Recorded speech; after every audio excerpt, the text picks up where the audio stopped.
Hey Alice, Oh, you came at a good time. I have some very special guests with me in the house. hello. The great and powerful Smoking Flowers. Thank you. Thank you. Thanks for having us. Y'all put on such a unique and intimate show every time I've seen you. It's a lot. Are you aware of the impacts that you had? I guess you are, because you've done it so many times. It'd be impossible not to know the kind of impact you're having on an audience and do it that efficiently. So I guess you do know how powerful what you do is. I mean, my take on it is I see that it has that effect. I don't necessarily focus on it. So sometimes I don't think about it because I try to really be in the present moment at each show. But over the years, since we've been doing it for so long, our longtime fans and just traveling as much as we have to be able to see it is very humbling and is very much a force of why. I mean, I know me personally keeps on doing this so many years, so thank you for saying that. Thank you for seeing that. But yeah. I guess, yeah. I think when it's at its finest, it's a mutually shared experience feeling. So like we feel something from the audience when it's really at the most special moments. Yeah. So it is, I guess, yes, is the answer to that question, but it's like a mutual shared feeling though, too. It's like when it happens, there's tremendous gratitude too, even though it's like something we're laboring to do. I mean, maybe labor is not the right word for it, but it's like a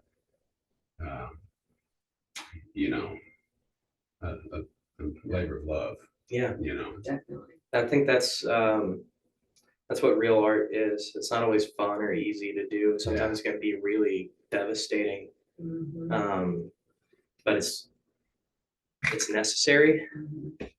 Indeed. So that makes a lot of sense that y'all get a lot of that out of that too. Well, if it's never formulated, it can't be. It's always going to be. You never know what it's going to be. Yeah.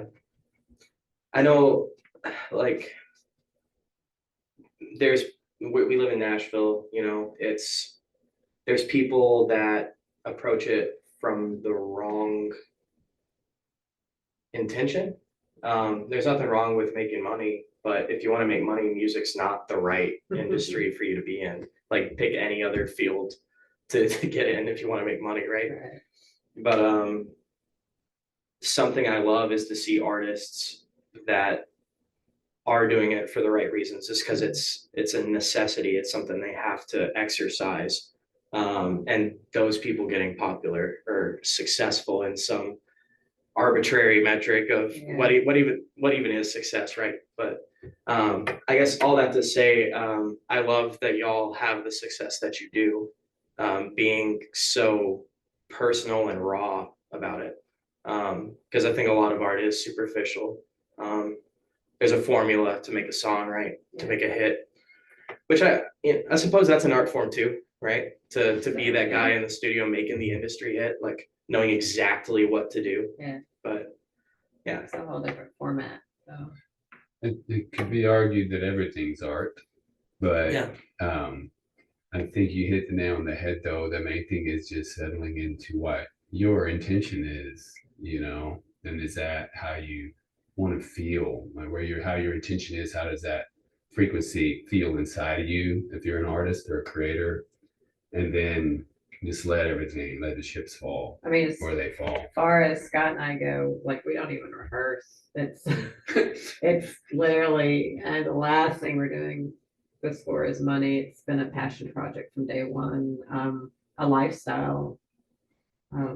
It funds our desire and hobby and love of travel. Yeah. You know, I mean, maybe we're not making a lot of money, which isn't the goal, but we are at least getting to travel the world and have Yeah. incredible experiences making art. Making art Making enough money from the, to from the heart. facilitate Yeah. it. And that's Facilitate that priceless. need, yeah. I know. So it's I'm become not- for us more of a lifestyle than even a career, Sure. you know, and the next thing you Mhm. know, you don't even think about it, wasn't even planned. And then here you go, having wow, this is what I do 30 years later, you know. Our mutual Yeah. friend Danny was telling me that y'all have a modest following in Japan. That's interesting. Do y'all go out there semi-often? or- No, not semi-often, but we have been out Okay. there and it was incredible. Yeah, that's, Was that a shocking thing to you to have a fan base in another place? yeah. That's interesting. That's I mean, really it was cool. more shocking just how the whole, it's just so different Mm. touring out there and, you know. Yeah. Yeah. International touring is it's really fulfilling on a lot of levels. You know, that one was really unique because the percentage of the population in Japan that speaks English is actually pretty low Mm. compared to European countries and that kind of thing. I mean, it's like 10-20%. Wow. And really that's even just in the major cities like Tokyo. So you're speaking of tone and frequency and vibe, you're like not necessarily connecting based on words. Mm. It's more about the atmosphere that you can create on stage and the energy, and then of course the melody and the sonics of the music. But it was an entirely different way of connecting with people, Yeah. which was an expansive experience. I love that. That's Yeah. the music itself is a language. you know? Yeah. Like Yeah. my producer Neve says a lot that like language is kind of what'd you call that? That's low level magic. It's like you can what we're doing right now is magic. Like I'm speaking and somehow these lip flaps mean something, right? It's like, Words are spells. yeah, we're sitting here spell casting. But there's something about music where you can communicate emotion. Like you can communicate an emotion with language too, but not so fully, not so deeply. So that's awesome that even with a language barrier, you can like entrance a crowd and like be feeling the same thing, be on the same wavelength. That's awesome. Yeah, it was a beautiful experience for sure. Yeah. So y'all have been performing together a long time. Yeah, music in totality together about 24 years, Wow. 25 years. Smoking Flowers. The Smoking Flowers recorded our first record in 2008. I think it came out in 2009 or 10, and that's when we first started playing shows. And it was further like that was more local type stuff. And then around 2012, 13, I guess, Yeah. 13 was when we started touring, going in, like really all in.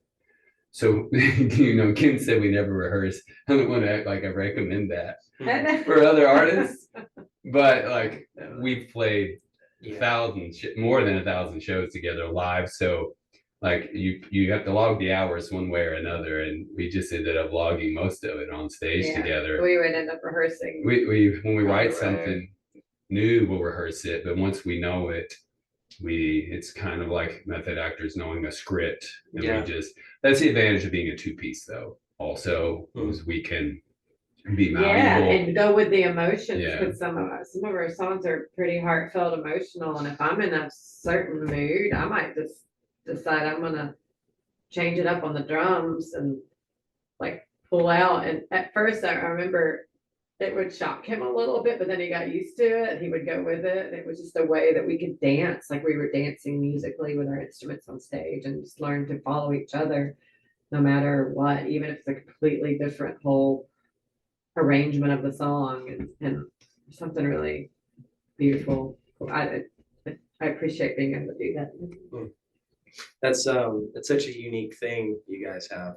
That's to be able to do that on such, because I mean it translates to an audience. Like you guys are locked in together and you do so much for a two-piece. Like so many multi-instruments. You play the harmonica as well as the guitar. You play the guitar and the accordion and the drums, and you're both vocalists. Like it's like it's a two-man band, but like the like street grifter like play having like eight drums around him. We It's really cool. definitely packed for a 4-piece. So were y'all both doing music before you met each other? I was professionally for almost, gosh, 15 years at that point. I don't know, can't remember how long. No, not that long. 10 years. Yeah. Gotcha. Did y'all meet over music? No. That just kind of happened later. That's awesome. That's so cool. Yeah. The universe comes together, man. Like Right. everything's intentional, I feel like. Yeah. Yeah. It's a wild ride we're all participating in. Well, you're open to that expansion or not, just following with the gut and the heart. It can't fail really. You can learn, but from a path you took versus the other path you could have taken, but it's no mistakes. Yeah, and must feel with like the amount of coincidence, like there's a guiding hand. Like I know I feel that in my life, but is that true to y'all's experience as well? A guiding hand. Yeah, I guess there's a GPS system in there somewhere. Like, Yeah, maybe even if it's just a subconscious, like it's you doing it. Yeah. Okay. I do feel like everything, all the possibilities are always there. They're always happening. And we may sidestep in and out of other possibilities. So the hand is always fanning out all the cards right there. And we can just pick cards as however we want, I think. And if there's no right or wrong on any of those cards, then it's a different experience. Yeah. It's why it's before you at any moment. I gotcha. So maybe not even like pre-written, but it's like here are some like suggestions, like some guidelines. That's great. Yeah. And I do think when you surrender, things happen for you instead of to you. I know that's like a cliche phrase now, but that is just a choice really of when things happen. If you're like, okay, I'm going to just like roll with this, and that's I think what you're alluding to. Maybe it's like there's a hand like guiding things along in a way that's got your back. Yeah. What you said too also, my life goes the worst when I try to force things to happen. But if you go into that with it, totally. It's like it's like water. Like when we watch, or if we could lay in water and just let it flow and let it flow around us, or watching how water flows around a rock, it's not going to let the rock get in its way. It's going to figure out a way to go around it. Yeah. I'm very stubborn. It's an Aries thing, Yeah. I don't have a lot of tact. I'm very much just like instead of walking around the rock, I'm just gonna go through it. I'm just gonna slam my head against the rock's in my way. I'm gonna that's my path. And eventually maybe the rock will break, but I could have done a lot more in the time it would have taken me to just walk around it. Exactly. More energy spent. Yeah. So I think the goal is the less energy output and more receiving of energy, and it makes life a little more light and easy and flowy. So that's output that you have to give and something that you don't want to. No, it's different putting energy into something that you're passionate about. Yeah. I Yeah. think my favorite Bruce Lee quote is "Be like water." That's Yeah. what he would say. It's actually studies now somewhat proving that like consciousness is water. It's like plasma water. It can speak to water. It's like water texturally, because water has more than just the three versions we were taught, as kids. It's more than just gas or air, and of course solid and liquid forms. There are other in between, like plasma forms and things like that. And beyond that, how what you write or say or think, water takes that geometrical shape, or it takes different shapes according to what you are thinking or saying. And if your body is not 70% water, but 90% water, now also being revealed, how much does that have effect on you? And if the planet is also 70-90% water, how much does our thoughts and what we say, the magic of words, which you started leading the show out with, how powerful does the magic of words become when we affect water with our words and thoughts, and our bodies and planet are 90% water? Yeah. Vibration, That's frequency. blowing my mind right now. It's all water. And water is life. Because air is water too, right? Air is paper. Air can be water. Air is in the water. It can transmute into water. Okay. All right, I'm with you. So that water evaporates. The moon cycle, it Pull, push and affects pull. our Yeah. whole planet, which affects our bodies. That's why when you feel those energies on a full moon, because you're being pulled out, the energy is pulling, and the frequency of the water with the moon, likewise with a new moon that goes dark, it's more of an inward, Yeah. It's wild. It's we've all, for ages tried to understand it. And I think in a lot of ways we've not made a lot of progress in a long time. Like the philosopher, like all the great philosophers of Greek, not all of them. There's a lot of, I take that back. There's a lot of great Eastern philosophy as well. But it's been a long time since we made breakthroughs in this, I feel like. Well, because most of the original ideas come from thousands of years ago, when we were more in tune with nature. We've gotten away, we've been disconnected, and the last century with the advancement of technology brings great things, but it also disconnects us from the great source, which is where all of this is, what we're talking about. For sure. Really sourced from. So so looking at it from that point of view, it makes sense that we haven't made a lot of progress in like understanding reality, because we're kind of disassociated from it. Well, for instance, like with energy and how it vibrates in a certain frequency field or hertz, thousands of years ago, the Chinese with traditional Chinese medicine, and India with the Vedic knowledge of the chakra system, the Japanese with the Reiki, they have been able to pinpoint, without technology, without the tools, to know that this area of the body rotates in a counter or clockwise direction at a 428 hertz, and this part of the body at 525, and this part of the body at 232, like to the hertz. And it wasn't until maybe 20 years ago that they developed tools to be able to back that up with science now, to actually read the body with technology. Yeah. And that's mind blowing. I kind of, on this technology thing, I think not just AI, but like they're doing quantum computation now. Like they're, instead of on microchips, they're computing on atoms, which is like the computer itself is just a laser. And it's like, we're going to get to a point, I feel pretty confident, that what we're actually dealing with is a true crystal ball. Like you can, the limitation they're having with it is not the processing speed, but being able to feed it enough information, because as much as we can throw at it, it's able to compute that. So our problem we're having with it is not being able to feed it enough information.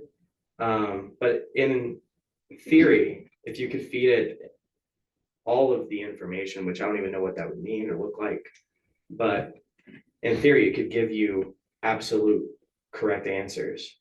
And I think that's what we're going to find out, is that divination, these ancient forms of like scrying and predicting the future, we're going to find out there's a lot of science to that. Oh, without a doubt. Definitely. I think it would beckon that as the age we're moving into now, it's really we're just remembering the things that the true ancients, way before the Greeks and stuff, knew at way more advanced levels when they were connected. So yeah, we're just finally, decalcifying our third eyes and like remembering all this, like literally right now. So we just moved into Aquarius. It's like, oh wow, here it comes. Like you're right. This next 12 months is going to be. But if it's also exciting. consciousness, and AI is a form of consciousness, just in a different form, then that makes sense too. Sure. Yeah. Like intuitiveness, for instance, that's just our deep knowing within ourselves and being able. We all have that ability. It's about being aware of it and awakened to it. Yeah. And being able to sift through the other stuff, because we all have that ability. It's up to us to hone into it. Oh, absolutely. Right. It really is a sixth sense. It's just an organ that we don't classify in the five physical senses, but it really is like an organ that detects, and that's a muscle. You have to practice that. Or if, like you said, at least at the very least, be aware of it. Because without that, then you can't really know. Yeah, and there's that GPS system. Yeah. There's that knowing. And I love what you said too about it being a remembering, because that's what it feels like when you learn a really deep, profound truth. You already knew that, you just needed it told to you. It just unlocked something that was already there. Yeah. So where do you think human beings come from?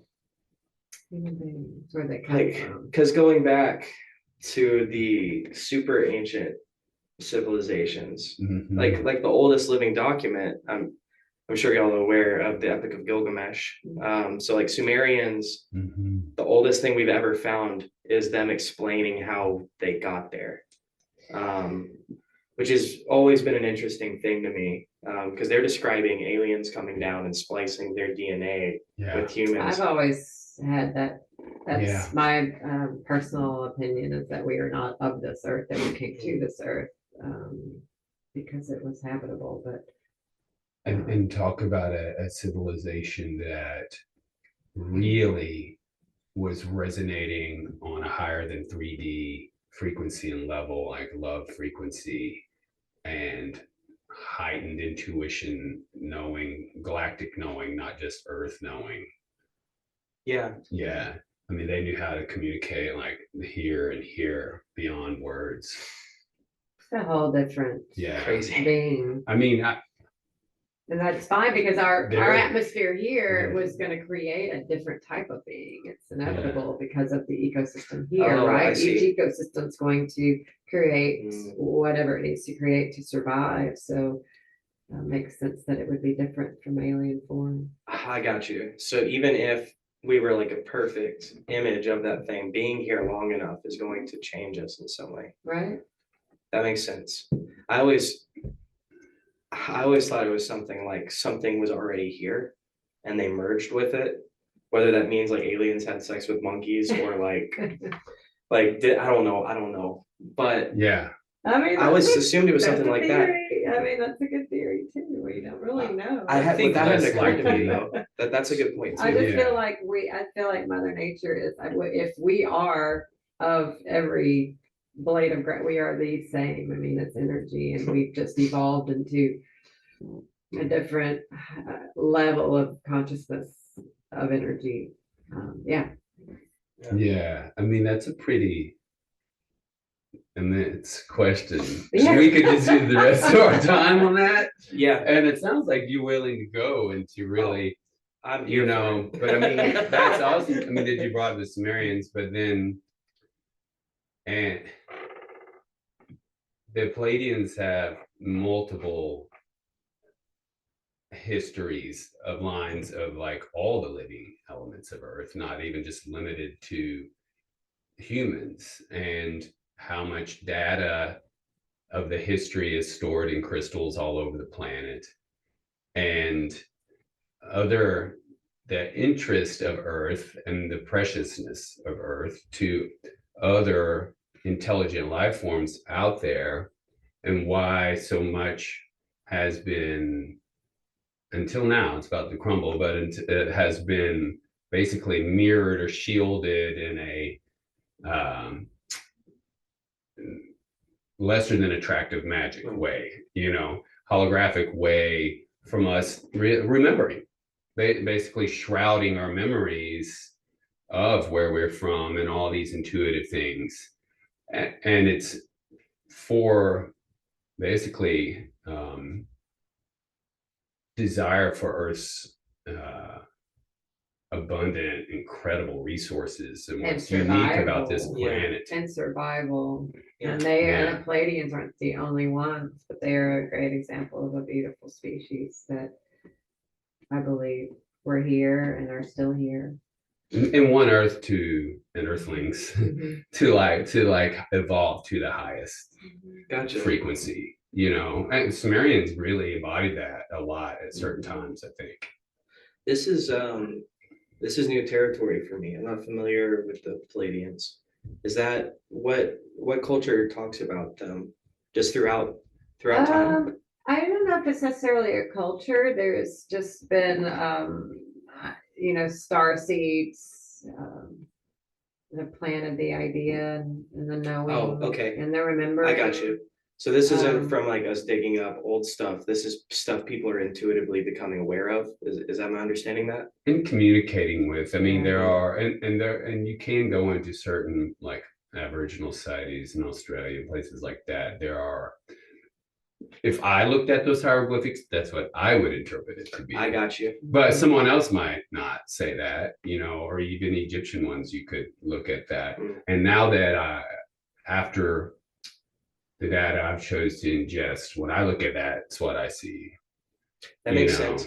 So, okay. And even like the Sumerians would be an example of that too. But like Palladians would even be a bit more so because they're more light beings, less than physical beings in flesh suits. Sure. You know what I mean? I mean, this is all very welcome conversation here. We're all mad here at the Fat Tea Party. But it's that reminds me of, and we won't go too far down that, but I've seen several videos of like aerial phenomena that is just balls of light. It's like a pretty common one to see. So when you said that, that's immediately what it reminded me of. Oh, recently there's been a lot of that, right? Yeah, there's been a lot of crazy shit going on recently. You mentioned earlier that things are kind of starting to fall apart, which I very much believe. And I was raised as a Jehovah's Witness, and I was also homeschooled. So the spiritual world is something that when I turned 18 and I was like obnoxiously atheist, like staunchly in your face, annoying atheist, right? And I closed myself off from the spiritual for a while, and because religion has kind of left a bad taste in my mouth. And it's funny because like I immediately started going to like Easter Room and fell deeply into the music scene. So all that to say, what you guys do saves lives. I wouldn't be here without live music. Absolutely. So same. Yeah, I'm really grateful for anyone who chooses to spend their time doing what you guys do. Beautiful, Alex, thank you. You're welcome. Thank you. But I had a client today laying on my table doing energy work and hypnosis with them, and I always involve music with my sessions, and I could tell they're really enjoying the music. And I brought that up. Well, I mean, music is medicine. Music is medicine. yeah, oh I yeah, mean, it's as important in a session and energy work that I do versus the energy work that I do playing an instrument or playing on stage or going to a concert and receiving that as medicine. I think that's a hard truth to deny. It's just Mhm. absolute, it when you hear it, Totally. yeah, that's kind of what I mean about the magic being like, or the music being like a higher magic than language. Not to say you can't, like, I'm a poet, I write fantasy novels, and I think that being the case, I am in a position to say that music is a higher form of magic, because I know English really well, and like it's almost intentionally confusing.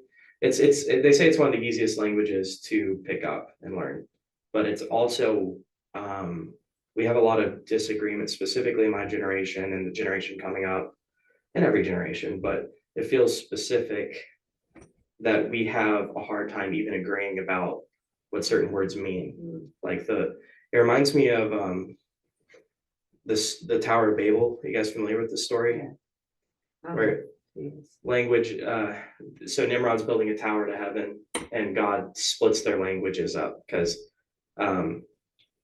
in that story, God says that if man were left to his own devices, he'd be capable of anything. And I don't think that's a hyperbolic statement. I think that, so even within English, we're speaking different languages. Like you go to certain parts of the country and the dialect is like, that's borderline a different language.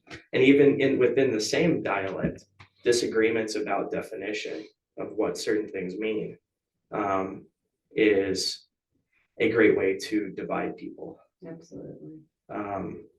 There's a lot of this. Or the context even. Yeah. Yeah. So what was your first impression of that statement? If man was left to his own devices, he's capable of anything. What's your instinctive response to that? Yeah. So this makes sense to me logically, but it's also informed by a specific DMT trip I had. But I'm convinced that we are all the same. The thing that is me is the same thing that is you, the same thing that is you, the same thing that is a blade of grass. And that's there's one consciousness experiencing itself through different perspectives. Not only does that just make sense to me,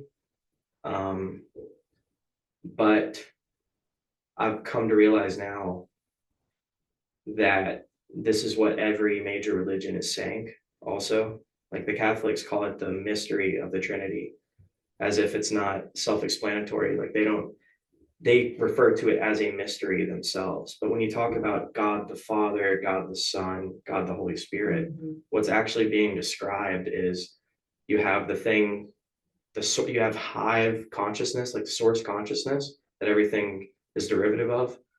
And this does get back to your question, I promise. But I love the path. Yeah.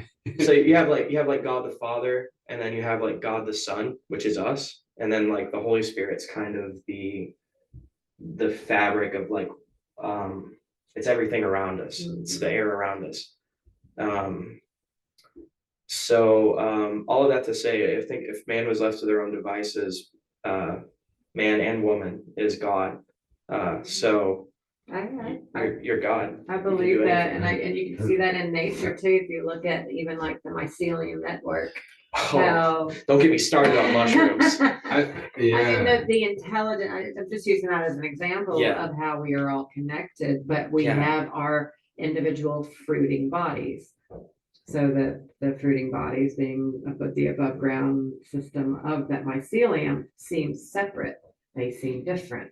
There's different species. There's different at the toxicities of these mushrooms, but it's still of one Mm. organism, which is the mycelium network that's doing the in that case, underground. I mean, you can see the higher consciousness as above. Sure. But just to bring in that as an example of how nature shows it very fine. I've never yeah. considered that comparison, but it's like the mycelium network is the souls that we come from. Yes, And and when how we're connected. yeah, Mhm. and Yeah. when we're born, that's the budding mushroom. I love that. Yeah. I love that. And we're never disconnected from it. We're Yeah. always still Yeah. connected to it. And then we also help the ecosystem by feeding the trees and decomposing Yeah. the dead and putting it back into the soil. Yeah. I mean, it's brilliant, really. And And when we can see ourselves in the earth and when we connect ourselves back with the mother, it's just easier to see how everything is connected. Mm. yeah. And DMT helps too. And Yeah. and how whether it be at the most quantum level or the most macro like black hole level, the same shapes and movements and geometrical configurations occur and behavior happens. The Fibonacci sequence. There's a variety of them. Yeah. I'm actually like elated that I'm really both of y'all's framing of that statement is basically that man could be capable, or woman could be capable of anything, is framed or being experienced as an expansive, we are all God thing. Yeah. Because it could be easily, especially if it's like absorbed in organized religion, that could be easily as like, oh, man could be capable of anything, like thinking an oppressive thing, like, oh, Yeah. man's capable of evil, or man's capable of this or that. And often like it could be argued that like that was religion's purpose, even to Sure. to do that. But the fact that you're both shows me how much DMT's pulsed through both of your bodies. That you're like, see, man, you experience that as the man and woman are capable of being God. I don't even when you They you are bring God, up not spirit- capable. That They brings are. me to like when you bring up spirituality. I Yeah. don't even think of religion. Hmm. And I don't even Yeah. I notice that people use those terms intertwinably, and I just I catch myself because I don't even think of Sure. spirituality and religion. I think they're separate. Well, Yeah. There's spirituality in religion, and Yeah. there's religion and spirituality. But they're different things. yeah. I could not agree more. I think like I mentioned before, I was raised in a religious cult and also homeschooled. So like I didn't know anybody until I moved out and got away Yeah. from all that. And that I was very angry for a long time at religion. And it took me, I know I have studied the Bible deeper now and have a deeper understanding of scripture now that I'm not a Christian. Mhm. And I realized it's not this thing I'm upset with. It's these people that don't know what the fuck they're talking about. They're that's- putting a Yeah. It's like I don't to it. call myself a Christian, but I know way more about y'all's God than y'all do. And that's a frustrating thing to deal with. Because I mean, I don't know, maybe like on one hand, I could name all the Christians I know that have read the Bible, and that's why are you speaking about this thing that you don't understand? And it's super frustrating, Right. especially because this is done intentionally. Because I think, especially now, like fundamentalism fundamentalism in Christianity has existed for like 500 years. Ancient Jews understood these things as parable. They didn't think this was our history. It's only like very recent in our history that we're going, oh yeah, no, that shit happened.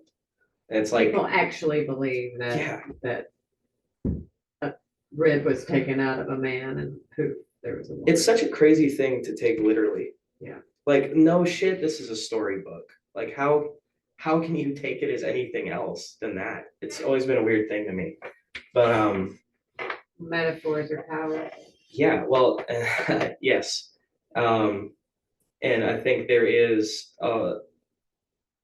there is so much profundity in the stuff these ancient Israelites wrote, but it's all been lost. Yeah. Nobody knows what it means. Again, it's the teachers that are important. Yeah. Yep. It's, oh man. But yeah, anyway. I guess we have to remember it ourselves again. Yeah.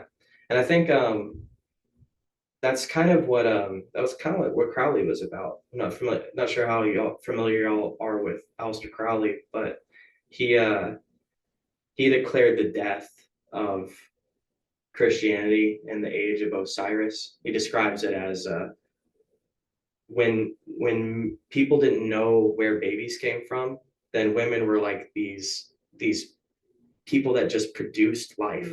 And it's like your mother like feeds you from her body. So all of the religions at that time, if you don't understand where babies come from, it's all very female centric and earth centric. It's Mother Gaia.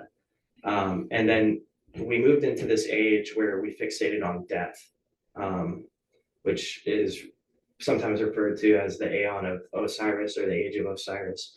And that's where we get all of the Abrahamic religions. The angry masculine death gods or sun. It's all about the sun. The sun is born in the morning and then it dies in the evening and it's resurrected, right? And it's like folks so fixated on death. And Crowley was talking about how we've entered this new age. I think it was 1914, which ironically is when World War I started, but talked about how the focus now is not on God the Mother or God the Father, but God the children. When our idols now, our gods are ourselves or some figure that we put on that pedestal. Like we worship rock stars and pop stars and politicians and monarchs. And I think we're getting closer to the truth now. I think we've been in an age of darkness for a long time. Yes, I hope so, because we're also headed into some very dark times, right? I But guess the light will rise from that because there can't be the light without that dark. So that there will be the people that stay in the dark, or the humans that stay in the dark, and then there are the ones that will have the consciousness rise to the light. It's inevitable. Yeah. I'm very concerned for this generation coming up because they're going to have to go through that darkness. I guess this is something y'all pretty conscious of as well, is like we're not headed in a good direction right now. But it sounds like you're hopeful about it. Yeah, I feel differently. I do feel differently, yeah. Okay. So I don't know if it's hopeful for me, but it's like it's more of a choice. I mean, speaking as a Capricorn, Pluto leaving Capricorn and going into Aquarius is like cause for jubilee and jump.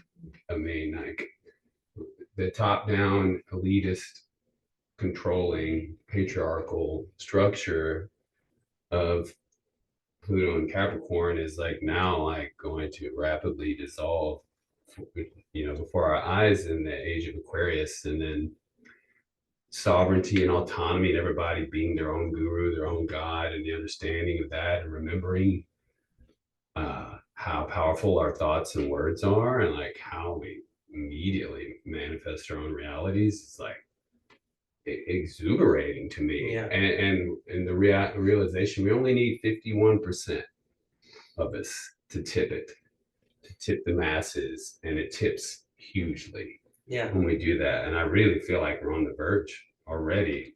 I mean, the hope you're fact right. that a podcast like this alone, us having a conversation like this, like only having met each other a couple times through rock and roll, Yeah.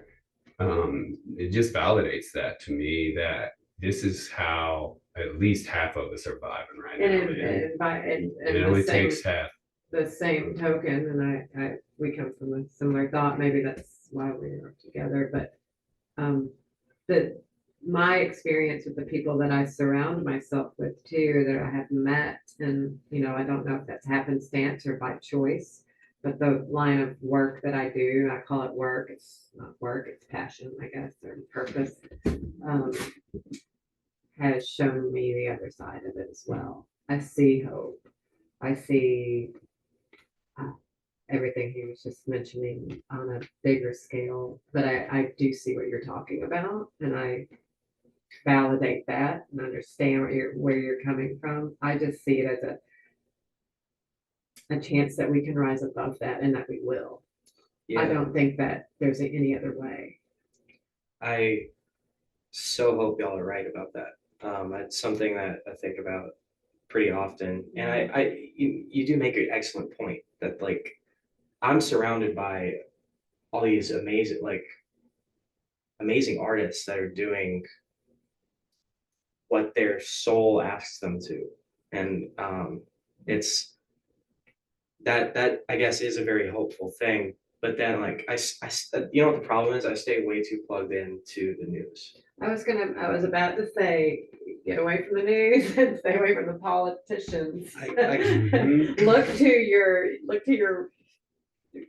rock idols, or not, I don't even call them idols. Just look to those people that make you feel a certain way, and not to say that we want to not know what's going on in this world, but unplugging from news is the most healthy thing we can probably do for our minds. You're so right. You just self-diagnosed that too. Yeah. I just want to validate that. You knew that. You didn't need anyone else to tell you Yeah. that. You are mystic. You are your own mystic. Everybody I got my eyes open.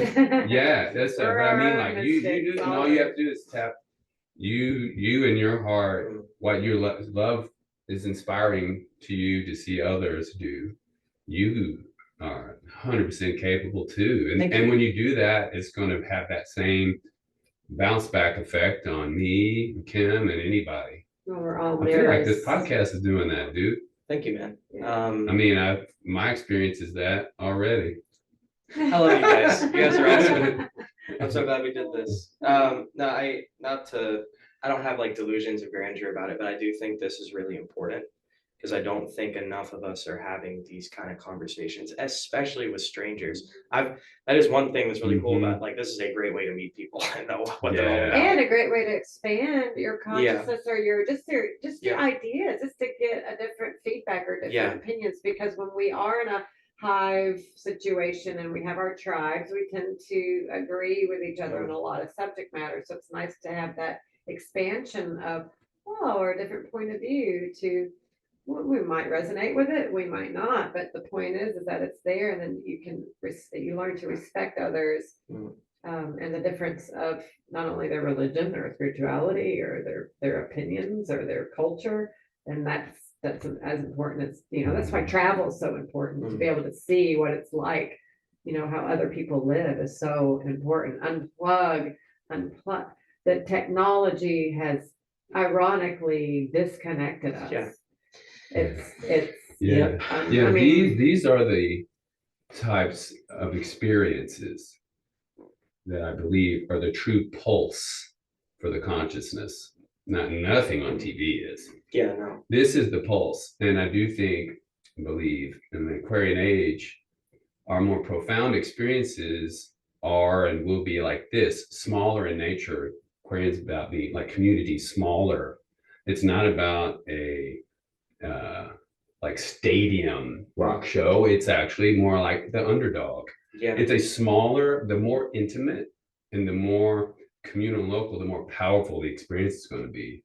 And that can be like conversations like this is a more religious experience than going to church for a congregation of 100 people. Yeah. You know what I'm saying? So is underdog. Right on. Well, for the people who choose to But you know what I'm listen to it saying? and who it reaches, because So this if is you it. if you go back to that idea that we're all one and all connected, and then it doesn't matter if anyone, even in the room, if you are feeling that, thinking that, putting it out there, then the signal's going to be felt by somebody, whether they know it or not. Yeah. Having the conversation is beautiful, and will hopefully send out those feelings. I'm still trying to figure out what my limitations are, because I did do a lot of mind expanding drugs in my late teens, early 20s, and that's I'm constantly aware of the issues we're going, also because I stay plugged into what's going on, but like I have. What happens if you're limitless? Well, I am, except for the fact that I can't like fly or shoot fire out of my hands. I think there are laws to physics, I right? mean, Like those are the only limitations, are the physical ones. Beyond that, we are limitless. But I'm still, that's why I'm having issue with this, because I know that I am God made flesh. So I should be able to do more than I'm capable of, but for some reason I can't stop the injustice that takes place. And I feel like I should be able to do more. And I treat it like it's this justice, but as I'm getting older, I'm understanding that I have this darkness where I like to fight, and I have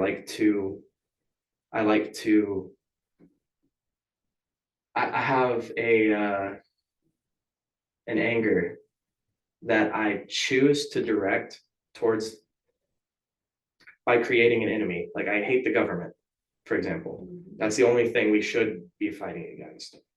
But I'm realizing now that that's not a love of justice. That is a uncomfortable truth that I just have this darkness in me. Like, for example, not even that long ago, like a year ago, maybe a little bit longer ago, I was not only like seriously considering, but taking steps to do something that would get me killed or locked in prison because I just couldn't take it anymore. There's too much. I had it so good, first of all. I have a roof over my head.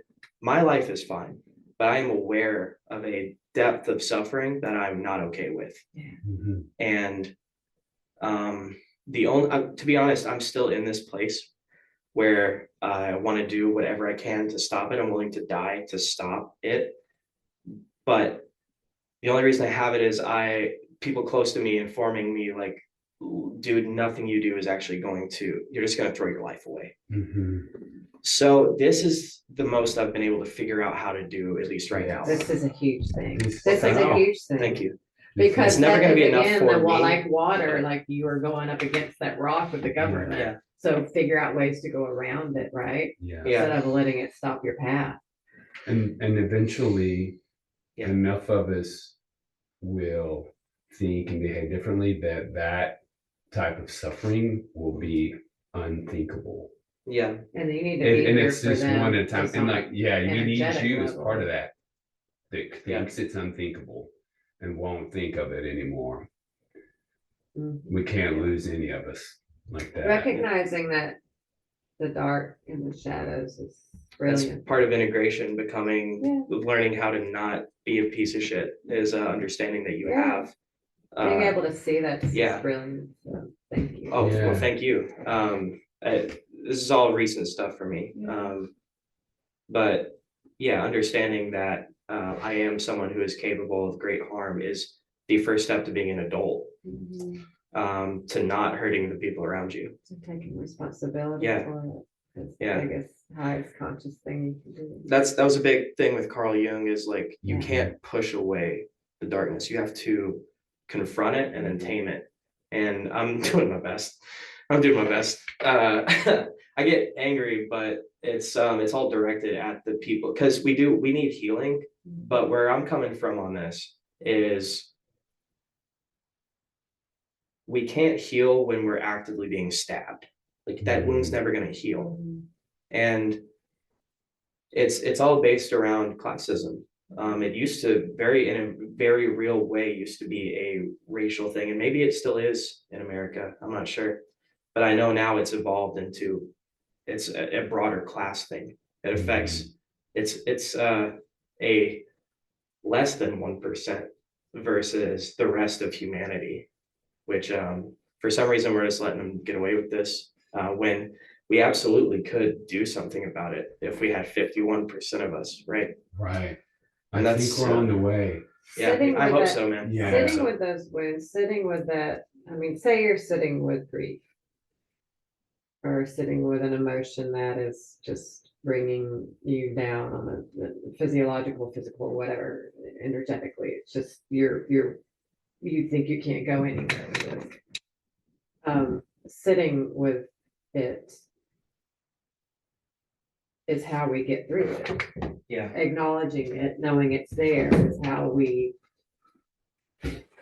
get through it, putting it in the back of our minds, putting it on the back burner, acting like it's not supposed to be painful is not the way through it. Because then we are repressing that emotion. It's just sitting with grief, allowing the only thing we have in control of those types of feelings or emotion when we're being stabbed or wounded is the ability to not suffer. We only have the ability to come out of that not suffering. We can choose to suffer through it or not suffer through it. Yeah. Because grief, I mean, if you're gonna love, you're gonna grieve. They come hand in hand. Fuck. Yeah. There's I mean, no I getting think it could around be that. It hard. is, they come as Yeah. a package deal. So it's okay. I can sit with this grief, but do I have to suffer the rest of my life for it? That's the control that we do have, Yeah. is to not allow it. It could be Suffering. argued that those sitting with them, then they become a guru for you, and They teach you us. actually transform. Your suffering is your greatest asset. Something like Yeah, that. or your ability to identify, recognize an emotion, and try to unattach to it as much as possible by investigating why it's happening, like you did with anger, like I've done with anger, and all sorts of things too. Then we discover The teacher. incredible things about ourselves. Usually anger, it's injustice is usually what triggers anger. That always was for me too.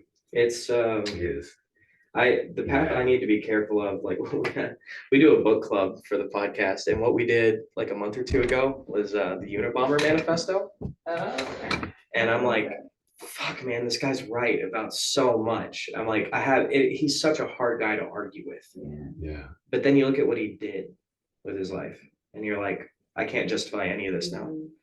Like, it doesn't matter what you wrote. It made his point that all of a sudden, yeah, it dampened it. And that's my pitfall I have to look out for, is because I do have such a strong sense of justice, and I am losing my patience with it, but I can't do anything about it except talk about it, except educate and learn as much as I can.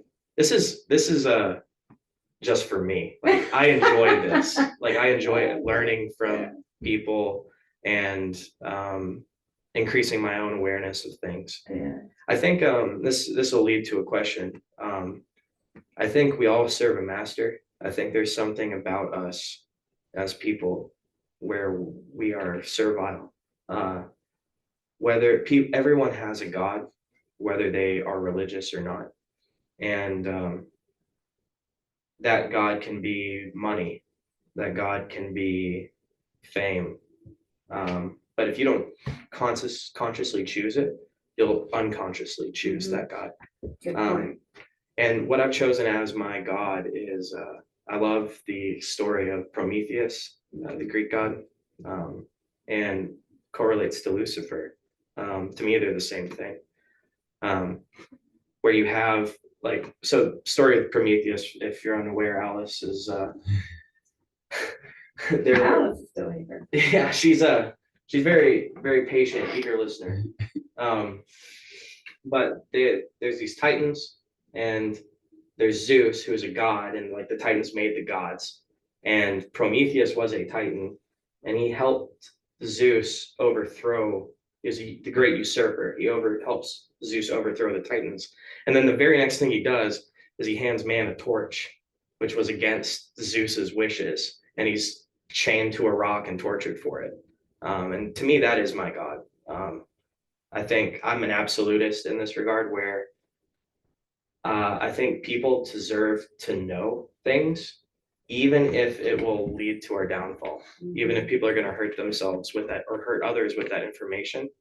I'm very much a humanist. I believe people are good, and they're going to ultimately choose to make the right decision. The only time anyone ever does anything bad is out of desperation or because they've been hurt. It's not because that's who they are. Yes. And So bodies are real. Yeah. So I have my own kind of holy trinity, where it's like you have the teacher and you have the student, and you have the knowledge itself, and you have to have all three for this handing down process. So I'm trying to learn as much as I can so I can teach, and that's my God. So what do you guys worship? What is your highest ideal? Highest ideal, think about the highest ideal, but I worship our mother, the Mother Earth. Mhm. That's just I don't know if it's because I'm of Native American descent. So it's in my blood a little What bit tribe? deeper, Creek. Creek. And I found out recently a little bit of Cherokee as well. Okay. That's where my family comes from. We're actually more Cherokee I than could see settler. it, Yeah. And currently one of those facets for me in my life right now is ayahuasca. Ayahuasca is a great spirit, I will call her. She is of feminine energy, grandmother energy. She's my personal goddess right now, for sure. Where I've been able to tap into things I've had a difficult time in my 53 years tapping into. She has opened doors I could never imagine. And I recognize that those doors are within my own consciousness. So it comes back to me again, pouring attention back to self-love and self-care. So I don't know if that answered the question. But No, I think you answered it beautifully. That's something I've been wanting to explore as well. It's funny how common of an experience that is that this is the mother. This is a divine feminine spirit inside of this thing. yeah, and I think that's what this world has been missing is the mother. I find that in the clients that I see anyway. It's like usually the disconnect's happening, and it's a lack of connection with our mother. Earth has mommy issues. She's there for us, and her medicine is all around us. Yeah. Yeah, but we sit at home and eat our plastic and watch our plastic and all plastic. Wear plastic, become Wear our plastic. plastic. Yeah. So it boils down to, I guess the third one would be love. That might sound trite or vague, but love is the common denominator for that. Love is all you need. Just truly is. Yeah. But yeah, ayahuasca. I guess I worship that too. Yeah. I focus too much on the anger, and I think I could probably make a greater difference by just being good to the people around me instead of trying to fight. Righteous rage is Something. okay. Yeah. And it's actually a way to release and balance, but It's a treacherous thing though, because I think there's a lot of people that have been good intentioned that went and did a lot of awful things. oh yeah, And that's the crossing the line of that's suffering. that's my fight. Sometimes it's helpful to just remind ourselves to be open to an expansive consciousness of love. Like that it day by day is expanding the consciousness of it, like within us and connecting one of us. Like it's like I think I like to try to trust that what is for, I guess if I pray to something, I pray that what is for my highest good is also for the highest good of all. Fuck. So that when I can check into my heart as a beacon, as a North Star barometer for what's for my highest good, and then just like surrender to the androgynous combination of Mother Earth and like the masculine galactic everything that, okay, whatever is being the hand that's putting in my heart that is for my highest good, I'm going to surrender and trust that that's for the highest good of all. And I'm going to follow that. And oh man, that's fucking deep. To ask for your greatest good to be in alignment with. And be in alignment with it. That's I the think on connection inquiry again, age, though, it's a right? similar, Yeah. simple thing. Yeah. That's yeah. I was trying to interview you guys and it turned into you guys giving me therapies with that. No, I really appreciate it. This is fun. Thank you for having. Of course. Yeah. Oh my God, this is a dream come true. me. Y'all How you are, doing, Alice? she's hanging in there. Way down. We were From the kind of a green wormhole. screen. So, what happens after we die? Oh God. I don't have any small questions for you guys. I don't know if we die. Oh, okay. That's an answer too. Do we die? After again my personal journey and sitting with a lot of ayahuasca, I see that we don't die, and I have seen and witnessed how we are connected. Like I have witnessed it to my core, where I was a blobbering little baby, seeing it so clearly. How that person I don't even know over there having their own experience is me.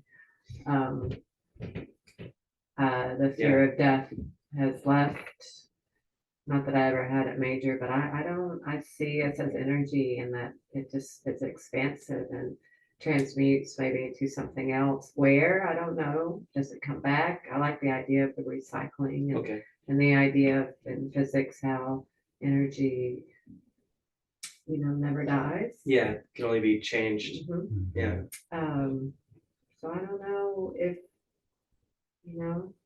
That's a good answer. I don't know is a great answer because no one knows, but some people are very sure about themselves that they know what it is. Yeah. And it's like, I'm definitely with you though, that there is no such thing as death. Yeah. Like, what is it? Transmute. I think it's Buddhists talk about like, oh, he dropped his body. It's Body suit. Yeah. Shell. He's moved on to something suit. else now. Yeah. I think the possibilities are as limitless. Like we talked about that deck cards being fanned out of your timelines, but when we leave the meat suit, that the possibilities are just as limitless.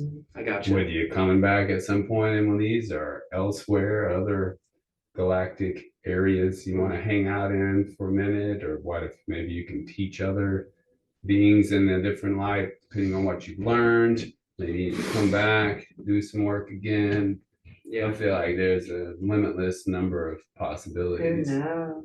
Psilocybin did tell me that when we leave our flesh suit at that moment, it feels like an orgasm. Oh man, just to be At the done with moment it, of- like, at the oh moment of- God. Yeah.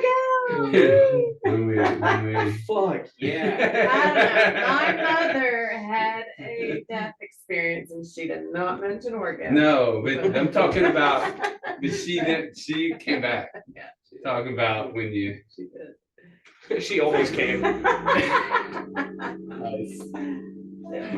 I open this gets fair. I think it's time to shut it again. Yeah, I love that. That's hilarious.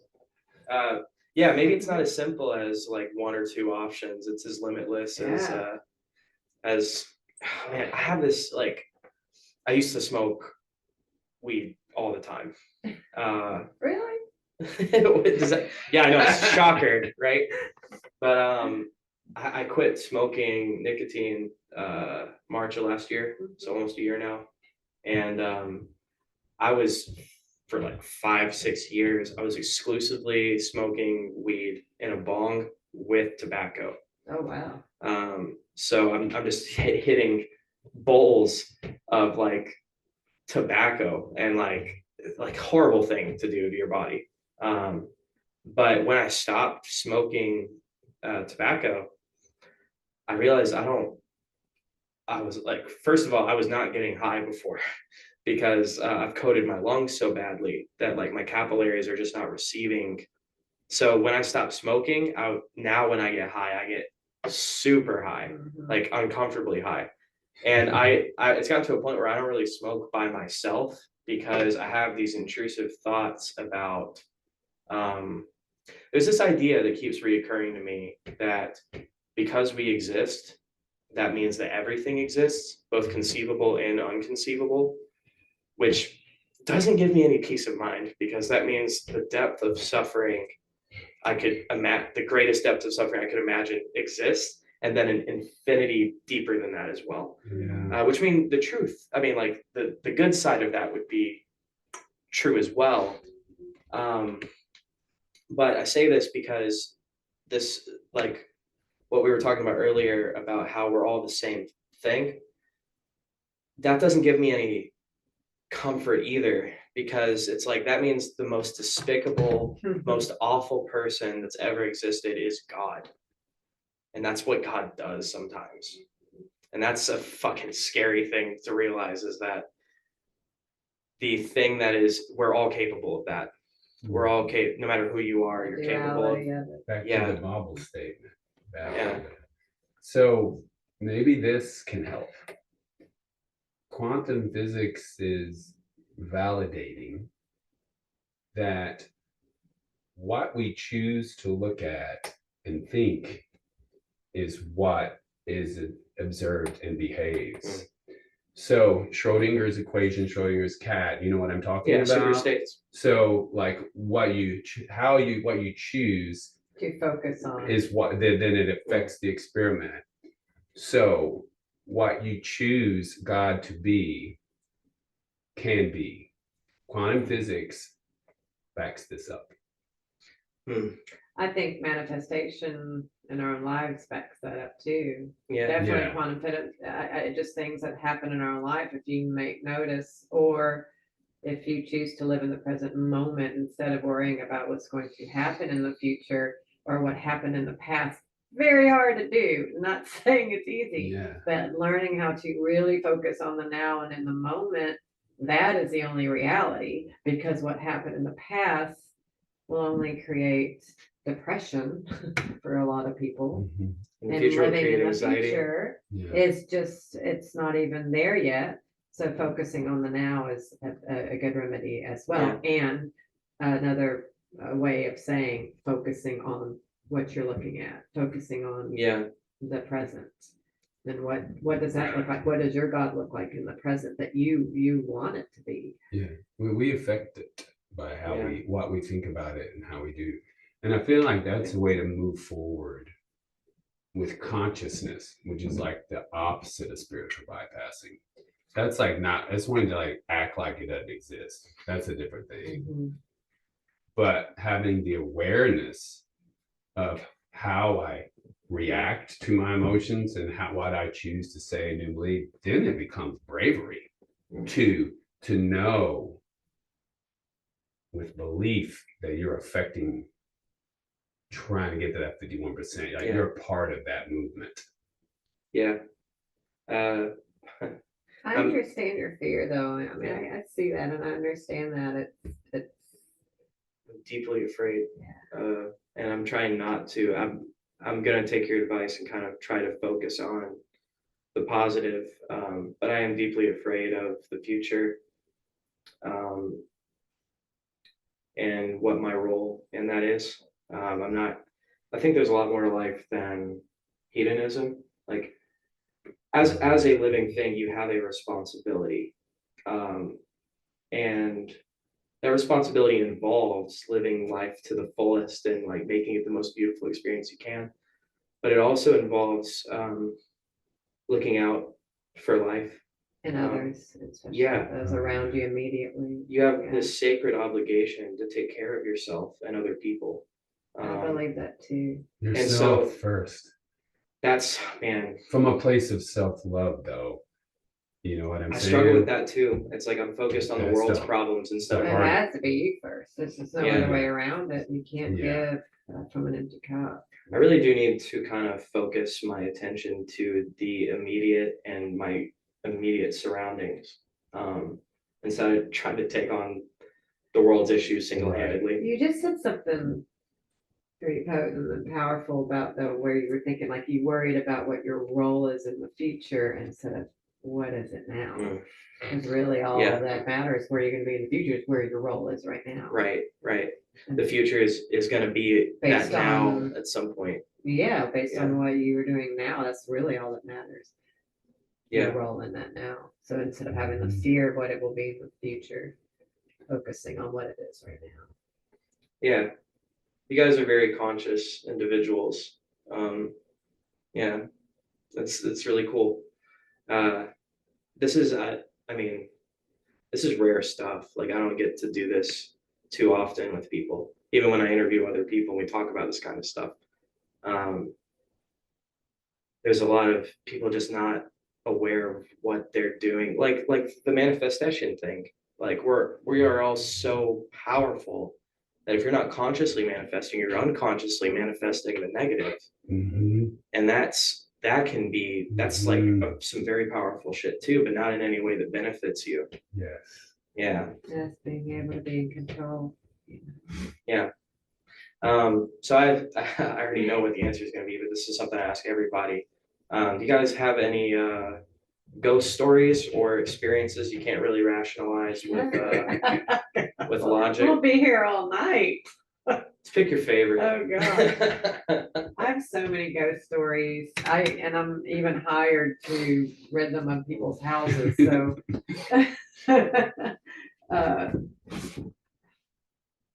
I mean, I've had some incredible, weird poltergeisty experiences of money falling out of the ceiling right in front of me. Oh shit. I can't just talk about to anybody.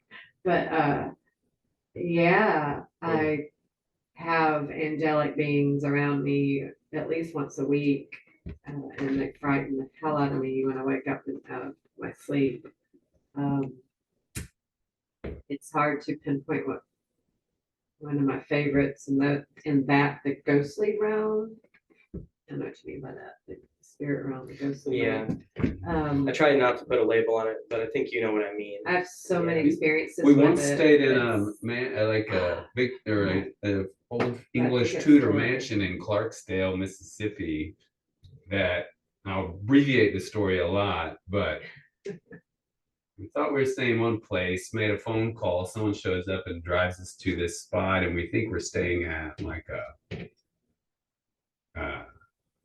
maybe a resort where multiple people were going to be, but end up staying in this mansion by ourselves. Okay. It's just before And cell phones. yeah, internet, that and kind of thing. the person that let us in on the way out goes, "Have fun, help yourself to the liquor cabinet, whatever you want to see tomorrow. Oh, by the way, it's haunted. Don't worry about anything if you hear anything." And we're talking a mansion that is set up in Victorian furniture. That's Yeah. You feel like you've like stepped. 6 or 8 You're in the bedrooms. Victorian era. Okay. So, Some and, Scooby Doo shit. Yeah. Yeah. so we, at some point, I do help myself to the cabinet, pour some cognac, and we go to the parlor where there's a grand piano and all this stuff, and we start playing. Kim starts playing the piano, I think, and I was playing guitar, and then it was a waltz, I remember, and we start singing. And as soon as we start singing in harmony, you could hear on the top floor, it sounded like a small parlor ballroom of people like waltzing. Sound like a couple dancing. A couple like Wow. swimming, and to our then melody. That's beautiful. you heard these, and it sounded like 20 squirrels like run up the sides of the walls, but it wasn't what they were. And then when we stopped, it all stopped. So I would play Like the piano me. and we'd sing, and Yeah. then we They would would stop respond to the singing, and then they music. would stop dancing. And then we would start up again, and they would Yeah. hear them dancing. There's so much to that Wow. night, though. There was so much more than that. Oh my God, that was Yeah, the amazing. bedroom we chose had a dollhouse. We didn't know it, but it was it was kind of like a replica of the house that we were staying in. Whoa. Yeah, it was all cobwebs all over. it. Yeah, it was That's kind of a fun. Did And it it was look- Clarksdale, you know, of called the the Bebo crossroads House. where, Mm. you know, I'm sure you know that. It was where the big. famous There was crossroads a is. lot of activity Yeah. that night. Yeah. That comes the story you're describing, that's from the blues artist, right? Yeah, it's for Robert Yeah. Johnson. Robert Johnson. Yeah. Where he Met sold the his sold the soul to the devil devil across- at the that's- crossroads. That's Clarksdale. Oh, that's So it was right by the Mississippi River where Yeah. we were. I'll Yeah. And the guy showed up the next day and he had like a t-shirt on that said, "Don't worry, I'm with Psycho" or something. Yeah, I'm a big believer in I think you can go to a crossroads and sell your soul. I think that's a very real thing. I Hmm. I don't necessarily believe in the devil, which is a weird thing to say because of what I'm about to say next. But I have met Satan, as real as I'm having this conversation right now. Um, and that's a story I can tell you guys some other time. Alice has heard this before, but there have been multiple times where, like as I mentioned, I was when I was 18, I was obnoxiously atheist, and basically, me and my girlfriend at the time had a phase. She was also raised as a Jehovah's Witness, and we kind of had a phase. I think she believed more than I did at the time, but we had a phase of kind of like fuck around and find out. Like, let's open up those doors since, yeah, just for shits and giggles, see what will happen. And like, if you go knocking, like you'll find oh, what yeah, you're looking for. yeah, So I've encountered some like dark energies, yeah. and came really close to, I think, making some very serious mistakes. But there's been multiple times where I've walked up right to the door and then walked away. Mm. Like could have asked for anything I wanted and then decided actually I don't want anything from you. And that pisses them off when you do that. It's like, why'd you wasting my fucking time right now? Like, do you want something or not? Yeah. Like, Mhm. yeah. But yeah, that the crossroads thing, I think that's a very real. I don't know about his story in particular. Like maybe he did, maybe he didn't. It's a great story either way. Yeah. Right? Or it can be metaphorical too. It doesn't just Yeah. because it isn't literal doesn't mean it's not true, right? I But think it was Right. metaphorical with his story, but yeah, you know, yeah. yeah, lots of that activity. And then we did together have an experience up close with a UFO experience. Oh, It was okay. pretty cool. That was gonna be my next question. Yeah. I I think, mean, So yeah, preempt you. please do tell. we were on tour. We were in a band together with his brother Justin, and there was another guy in the band, and we were coming home really late one night from a gig in, were we coming from Chicago? Yeah. I think, outside of Louisville, and his brother was driving the van and I was in the passenger seat. And there was supposed to be a meteor shower that night, so I just remember looking at, staring out the window all night. It was probably around 1:30 a.m. And I could feel Justin, the driver, we were both seeing something odd, way down the road, at least a mile or so away. Didn't say anything because you're not thinking it's UFO, but the closer we get, the more obvious it is. And we didn't even have to say a word. I could feel him just going, "What's that?" And I'm like, "What is that?" And then Scott started noticing, and the closer we got to it, it was maybe 50 feet above the tree. It was above the tree line, so the trees were probably 40 or 50 feet hovering, and it was a triangular shaped craft Mm. with a material that we were so close you could see the metallic material that we've never seen on. I've never seen in this realm. You could feel, you can't hear anything, you could feel it hovering, you could feel the energy of it. It was like time slowed down, and our van did slow down to check it out. And it was pretty incredible to just witness. And still, though, your mind is going, even though you know what you're seeing, your mind's trying to find fault in that or trying to find the loophole of, like, I was looking for a pole thing Yeah. attached to it. Oh, that's just some weird work light or Anything besides what you're yeah, actually like saying. I know and rational and I believe. So it's like, but when you're in the moment and that close of an encounter, it was just, it's pretty unbelievable. And time just stood still for the longest time. Yeah. What do you think they're doing here?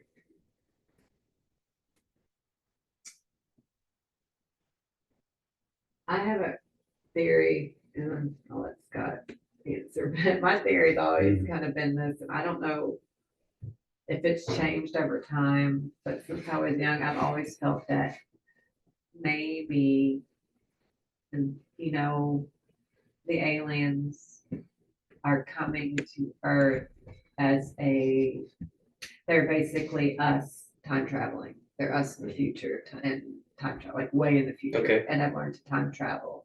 So they're visiting and observing and trying to not intervene because that would change destiny. Change everything. Which would explain why they don't make major contact. I see. That's kind of been a theory of a thought that I got to download with one time. Interesting. And not to bring the Palladians back into it, but some of their knowledge, it's not limited to just one race of aliens. Yeah, Okay. sure. So it's like that Yeah. question's a bit more open. It's like, well, which Gotcha. one? There are some that may have some lesser than pure intent. Mhm. Some have incredibly pure Like the intent, Greys. that are, They're the for Greys. instance, the Oh, yeah. ones like the legions of sightings that happened near Fukushima after that meltdown, and when somehow the amount of radiation was decreased by like over 50% in the amount of time it should have taken like 50 years to do. And I mean, come on, somebody's looking out for us. Okay. Whoa, what, and just probably parking their stuff way out in the oceans and like coming in when we do some incredibly stupid shit regarding nuclear energy Kinda to taking help us care of out us. here and there, looking Yeah. out for us. Looking Like, out for but us. also they're looking out for Earth. I think it's more they're looking out for Mother Earth than Or looking the out for universe, humans. the galaxy. Yeah, which therefore is looking out for the solar system and the galaxy. But Because if they're we could looking out travel for like us. that, wouldn't we go out and want to help? And definitely a preserve, situation? definitely preserve the Earth. Yeah. Some of us would do You really would. awful things, I think, too, but not the majority Right. of us. Yeah. No, I'm with you. We would want to kind of do some gardening, make sure. Yeah. But especially if your consciousness was at a different level where you couldn't conceive of hurting other things. It is a hard thing Yeah. being a human because we have this awareness Mhm. that is kind of, I think it's fair to say above animals, but also to be so deeply flawed it's an interesting, yeah. And to feel so much and that sometimes have, being empathic can be a very tough road to go down. I have heard this theory about there being multiple races, and it probably is not one answer when it comes to what they're doing. Mhm. I do feel quite strongly that there are forces intervening in a negative sense with humanity, whether that's spirits or extraterrestrials. Which is, again, I'm very much a humanitarian, or not humanitarian, but a humanist. I think we didn't cause this situation we're in, exactly. I think we played a big part in it, but I think we've upheld it yeah. by our actions and choices sometimes. Yeah. innocent, but- And Occam's razor, like, the easiest explanation is we did actually just fuck up this bad. Mhm. But I don't know, I'm not But convinced. so much has been like I think we can be a little more gentle and forgiving of ourselves because we were Yeah, kept in the dark. Mhm. We are now remembering our power and our fortitude and our genius. And we were like intentionally cloaked and like, had information withheld from us. We Like were you were asleep. talking about earlier, the one thing you want is you believe the information should be open and transparent, and then we can. So I think we're moving into that is in the stars in the Aquarian age that's going to happen more and more. So I think you're going to get your wish, and we'll see. And I agree with you that is how nothing's 100%, but I think beyond a lion's share is going to happen like that. Individuals will choose to proceed with that information in that way. And there is a movement Yeah. happening right now. Definitely. Yeah, Yeah. you can feel it. You Yeah. so feel it. I mean, we're coming awake. We were in a sleep cycle as far as if you look at the timeline of how long we've been on Earth, there's cycles. It's like, there's duality, you're not gonna have good without the evil. Yeah, There is cycles too with the sleep state and then the awake state. And Mhm. there's theories of, we're now in the Christ consciousness period. yeah. Of consciousness. We are the second coming. It's Yeah. Yes. I This truly is- believe I've felt it, and we are, yeah, being born in that decade of where it was in the 70s. Apparently, that's when it was coming Yeah. into Oh, for- a way. I The So- Hopi that's would definitely say true. we are the ones we've been waiting Yeah. for. We are Yeah. the change we've been waiting for. This is We are something the I- second coming. Same thing. absolutely. Yeah. I think this is something I argue with my mom a lot about. Like most kids that are Jehovah's Witnesses and leave, they're not allowed to have any kind of, you get excommunicated. Luckily, I have really great parents that are actually Good, I'm glad to hear that. yeah, they are disobeying the rules to like have a relationship with me, but they're real. They're coming out of the trance. So maybe. yeah, no, they're my mom is super cool. I've talked to her about DMT. I've talked to her about spirit work, and she's like, I wish you wouldn't, but we're cool. So I talk to my mom about everything. But this is something we butt heads a lot about, is like, yes, mom, I do think there is a plan. But what you're missing is that we are that plan, and we can't wait on someone to save us. Exactly. So I'm trying to wake people up, even if they don't want to wake up. Like, I really don't care what they want. We need to be conscious and aware of what's happening. They either will And if or that's they a- won't, and that's yeah. not your responsibility to make sure that happens. The only responsibility you have is to stay awake and let that reverberate to the next Yeah. person next to you and make a chain reaction of that. I guess it's not my responsibility, but I'm taking it upon myself, and that might not be a good thing. Well, that I'm will willing drain to your accept that. energy. That can Yeah. drain your Yeah. energy. That can be like that again, moving up against that rock where you're spending too much energy there. You're right, rather yeah. than- Yeah. Yeah. Like just You can show people You- instead of telling them. Yeah. Yeah. I mean, actions are definitely more powerful. Because it's all an individual choice beyond that. Yeah. Yeah. You might be able to force people to open their eyes, but you can't force them to do anything with that information. Yeah. A lot of people wake up and then immediately go back to sleep. Like, nope, fuck that. A I'm lot of going back people to have the comfort. knowing, but then their actions don't follow what they. Man, that's a hard say, one for you me to know? wrap my head around. Like, being aware of what's I know, happening and then and still action choosing. showing otherwise. That's a big one. That feels alien. Like, Yeah. I don't know what that is, but yeah. That's usually, yeah. Well, Kim, Scott, thank you guys so much. This has been a really eye-opening experience. Y'all are great people to talk to. If you don't know about Smoking Flowers already, where you been, first of all, but second of all, check the link below. Y'all have a show. I meant to plug that earlier, forgot. Hey, 15th, 16th. February 16th. Yeah. The Yeah. 5 spot, East Okay. Nashville. Mhm. Yeah, I'll be there, so I'll know if you aren't, Alice. And then I don't know what I'll do. Absolutely. Well, I'll love you anyway.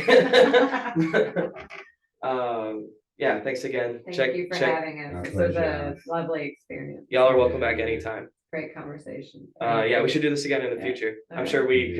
could definitely have a lot more to talk about. So. I don't doubt it. All right, Alice, we'll see you next week. Bye.